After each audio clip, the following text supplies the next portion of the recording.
r/NoSleep, posted by Coney-IslandQueen. Our story is called Don't Let Them In. Addiction took our mother slowly, rocked her through it and sung her to sleep, sunk deep into the mattress on her bed. When her back teeth fell out, she left them on the side of the bathtub. I was 7, and I kept them in a matchbox, the missing pieces of her kept safe, so she wouldn't be lost forever. So maybe one day we could put her back together. Our house fell down around us, and we tried our best to raise ourselves. The ceilings had water damage and the bottom stairs had dry rot, and in the winters the radiators would bleed rust. But it was still our house, and Annie made it a home. My sister Annie mothered me, with lopsided band-aids on bruised knees and low-core microwave meals. She told me ghost stories and didn't mind when I crawled into her bed later on, too scared to sleep alone. She taught me to dance, barefoot on the living room carpet, music channel on full volume on the TV, shaking our hips before they were fully grown. She always let me shower first so the water was hot, never complaining when she had to make do with cold. She brushed my hair every day before school, even when I screamed and hit her when she caught the tangles. Annie was dark-haired like her father, whoever he had been, but I was blonde. Annie was desperate to be blonde too, like Marilyn Monroe. Like Mom. I think she thought it would make them closer, remind Mom less of her dad. I'd give anything for her to have her hands in my hair one more time, even if it hurt. She moved to New York when I turned 18 and never came back. I still dream about her sometimes. Keeping up with our mother was impossible, and we learned from a young age we would always be left behind. It didn't make it any easier. When she was drinking light, she shone, would wake us up at 3 a.m. with pancakes, dripping in cherry syrup. Sometimes when the weather was right and she'd had enough being drunk alone, she would call our school up and tell them we had both come down with summer sickness and we'd drive to the beach instead. I remember being 9 years old in the back seat of the car coming home after one of our ocean days, sucking the salt from my fingers. Annie had just dyed her hair blonde, her best friend Jane helping her bend over our kitchen sink. From behind, I couldn't tell who was mother and who was daughter, radio up and windows down blowing the sky inside. When she was drinking heavy, she'd be out all night, hair piled up like a beauty queen, eyes glazed over and ringed with glitter and black. Sometimes she'd be gone a day or two. She would never tell us when. One day we'd just wake up to an empty house and the fridge packed full, post-it note on the front with a smear of Mom's lipstick in the outline of a kiss, telling us she'd be back soon. Sometimes she'd bring guys home, filling the table with beer cans and ashtrays, smoke up to the ceiling, Mom lost in the haze. We'd sleep with pillows over our heads, trying to drown out the music they would blast until the a.m., and wake up to strangers at our kitchen table in the morning, asking us where we kept the coffee. When Mom drank too little she fell apart. She wouldn't buy food, refrigerator a gaping hole in the wall. She'd chain smoke, leaving cigarette burns on the wallpaper up by the stairs like the walls were sick and decaying. She barely slept, walking around with blue half-moons under her eyes, knuckles raw. She would scream at the slightest thing. I remember once when I spilled a glass of juice on the couch. She looked over at me with dead eyes and dragged me off onto the carpet and then took every single cushion off the couch and into the backyard and set them on fire. Annie went to watch a while from the window and then sat next to me on the floor, backs pressed against the skeleton of the seats, head resting in the crater of my collarbones. When Mom drank too much was the worst. She'd laugh too loud and too long at anything and everything, until her mouth started to shake and she started crying, at the breakfast table into her cereal. Annie shut down when Mom was like this, went somewhere deep inside herself where nobody could hurt her. She'd stay up until the morning watching old black and white movies on TV, whispering the lines she knew by heart like prayers. When I was 5 I'd cry when I'd find Mom passed out cold on her bed, sure she would never wake up. Annie would wipe my tears, tell me she was only sleeping just like the princesses in my storybook. We'd sit on Mom's bed together and wait for her to wake up. When we were older, I was the one who would pick Mom up off the bathroom floor again and again, and Annie would put her to bed, smoothing her hair off her face and the vomit from her mouth, changing her clothes if she'd pissed herself. Watching them then, there was no doubt that Annie was the mother now. It was October and I was 13, Annie 16. It was a Wednesday night and Mom had been gone for 2 days. She'd called us that morning from a payphone, voice slurring down the line, telling us she was having the best time with all her new friends, hoped we were doing fine. When she asked me if I was having a good birthday, I hung up on her. My birthday had been the day before. Annie had given me a pile of presents, strawberry lip glosses and glittery nail polishes. I didn't ask where she'd got the money for them. I didn't care. We'd taken the bus to the beach with Jane, eaten the birthday cake she had made for me, sand getting into the frosting. It tasted like sweetness in the sea, and I savored every bite and scrape of sugar against my teeth. We watched the sun go down, Annie snapping grainy photos on her shitty Nokia as I blew out my candles, wishing over and over that Mom wouldn't come home, that she'd just stay gone this time. But that Wednesday night, me and Annie weren't speaking. Anger hung heavy between us, seeping through the floorboards. It began when she tripped at the bottom of the stairs. We'd both laughed, Annie throwing her head back, gap between her front teeth catching the light. When I'd bent to pick her up, I'd caught her breath, warm against the freckles on my cheeks. I let go of her arms and she fell again, hitting the floor and grinning, shaking her hair from her face. Her breath was heavy with whiskey. I couldn't start picking her up too, couldn't watch her fall again and again. Just like Mom, I knew she'd never get back up. I'd stared down at her, blonde hair fallen into her eyes, and all I could see was her mother, and then I was running, feet slamming the hallway like heartbeats turned loose. I'd run for the kitchen and tipped every bottle we had down the sink, shoving Annie back as she fought to stop me, catching liquor on her fingers as it fell. She grabbed my shoulders and made me drop the very last bottle. It smashed between us on the floor, glass shards shining like we dragged the stars out of the sky and broken them, pieces we could never put back. Outside through the open windows, the sky turned pale gold, clouds a mess of pink and cream smeared across the horizon. I cried then, watching Annie on her knees picking up the pieces. That was Annie, always trying to fix things even when it was too late. The smell of food dragged me from my room, stomach turning traitor inside my ribcage. Annie was cooking pasta, real food not made in a microwave.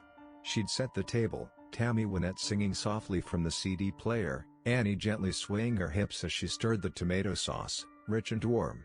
As we ate in silence, with every bite I forgave her.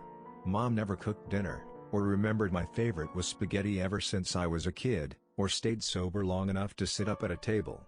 Annie wasn't Mom. We were washing the dishes when we first heard it. A moth was crawling down the inside of the pane and I cracked the window to let it out into the dark. From the backyard came a faint sound. I tilted my head to listen as it was coming from far off. Crying. I figured it was Mika, the 2-year-old next door, having a tantrum loud enough for us to catch, or maybe even Lucky Strike, the cat that junkies down the street, begging for food like he sometimes did. I always wanted to feed him when he came around, winding over my ankles, but Annie always stopped me, saying once you started giving they never stopped taking. Looking back, I don't think she was talking about the cat. Annie flipped the Christmas lights strung up around the porch and we sat on the plastic beach chairs watching the skies. When we were little, we'd sit outside and Annie would tell me the names of all the constellations and the stories of how they came to be hung up in the night sky. I had to grow up before I realized she made them all up as she went along. It was a game we still like to play now, making up ridiculous stories for the shapes we could pick out. Ah, yes, that one there is the Coors Light. It got there when God dropped it out of his convertible window and never picked it up, she said, nodding sagely and hiding her smile. Of course, I said, waving my hands and pointing up past the power lines. Right next to the ashtray, left there by angels on a smoke break. Yeah, they say if you wish on it, all your dreams will come true, said Annie, grinning. She stopped laughing, voice quieter, face tilted up to all those dead stars. Let's wish Emmy. Let's wish. So we did. The sound of crying interrupted us. It was closer this time, and definitely human. We turned to each other, confused. Annie shrugged and I squinted out into the black. It sounded like a baby, lost and tired and alone. It must be Mika? I said, slowly getting to my feet. Maybe he walked around the back? Shit, do you want to call Connie and tell her we'll bring him over? Annie didn't reply, and I sighed, rolling my eyes. Guess I'll do everything then. I stepped off the porch, grass soft against my heels. The air smelled like it might rain, fresh and clean and growing. A promise unfulfilled. Annie's voice was strained. I turned to her, smiling. It died on my face when I saw the look on her own. Get inside now. She was staring out into the dark, past me, opening the door with one hand behind her, fingers fumbling on the catch. I froze, barefoot in the dirt. I'd found what she was looking at. In the bushes by the back fence was a person, crouched with their knees tucked up neat under the chin, arms wrapped around legs. Their mouth hung wide, softly opening and closing as he cried. Like a child, lost in the dark. Not like a child, but as someone pretending. Mimicking the sound, open and closed out in the blackness. Suddenly they straightened, snapping upright, face still hidden by the black. They were tall and thin, too thin to be a normal person. Panic made me move, animal instincts left over from the days we lived up in the trees carrying me forward. I was faster than Annie, dragging her inside and slamming the door behind us, hearing it bounce on its hinges as I locked it. We watched as the person slowly walked towards the house, steps deliberate and long. Annie reached for my hand, holding me tight, and turned me to face her, holding my shoulders. "Don't turn around, Demi. Don't turn around." Instinctively I started to look over my shoulder out into the darkness. Annie grabbed my face, hard, and shook her head. I knew then she was serious. Her voice cracked, and she cleared her throat, gripping my hand tight enough to hurt, nails digging in, grounding herself. I looked down at our fingers interlocked, both of us grown from the same bones. "I'm gonna call the cops and everything is going to be," her voice faltered, stuttering. Tears spilled over her lashes, dripping like the promise of rain. Annie never cried. "Your phone's on the porch," she whispered, and bile crawled its way up my throat. Her phone was upstairs, charging. A soft, tapping filled the silence. Annie turned to the window, eye whites showing. Her eyes were so wide. It was the sound of someone's forehead against the glass, slowly, over and over. They started to speed up, faster and harder, skin meeting glass until they was slamming into the window hard enough to shake the panes.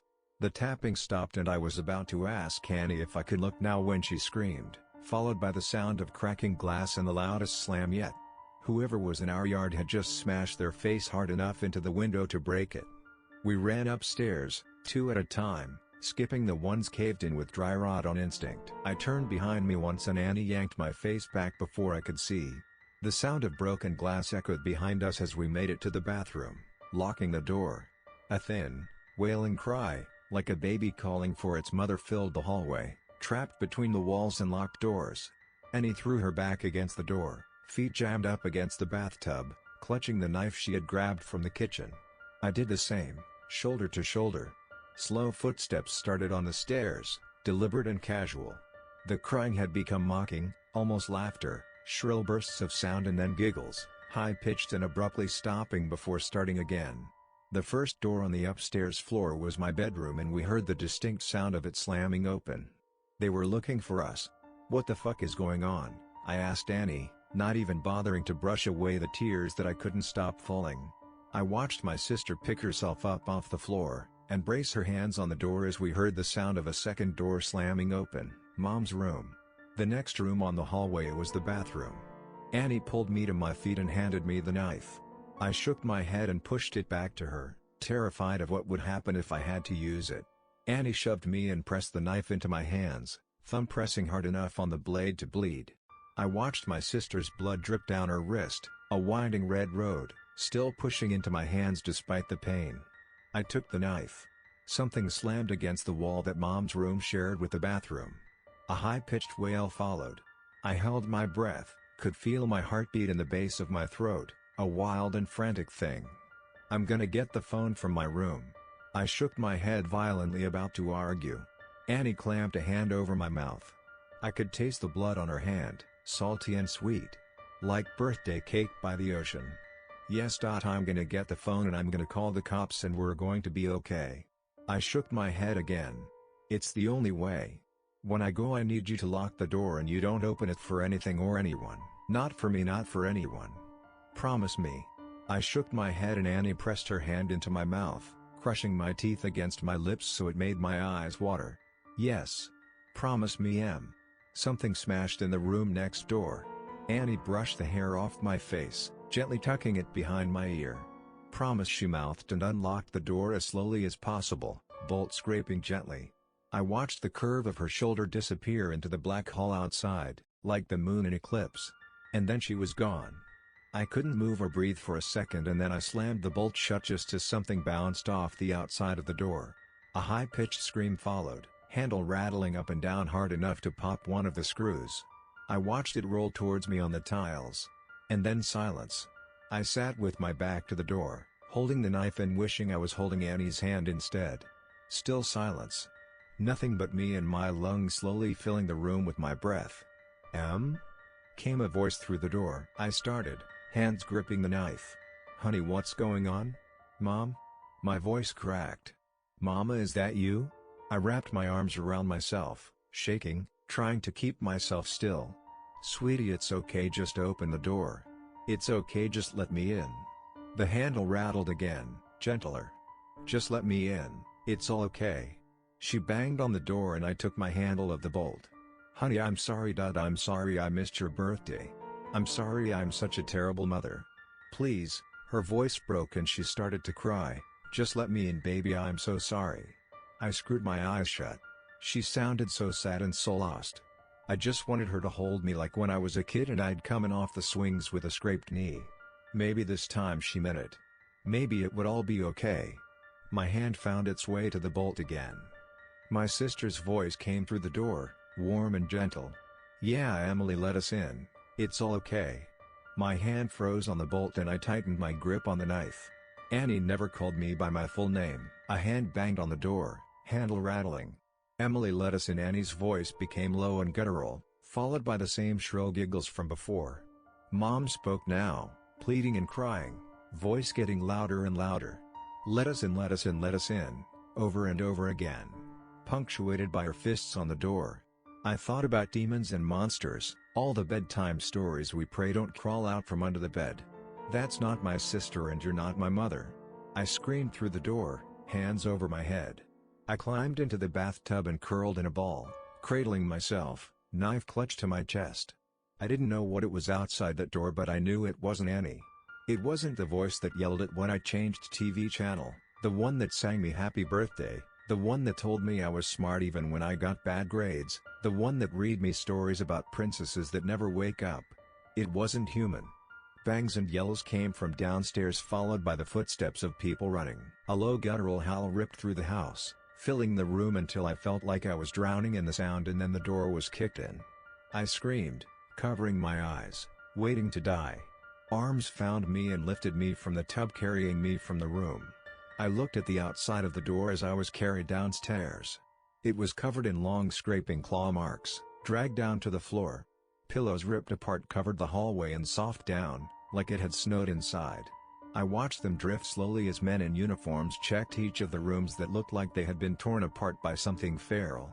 Outside in our driveway were police cars and an ambulance. In the middle of it all was Annie, bathed in blue and red light as it washed over her, lit up in the dark like a neon angel, face aglow.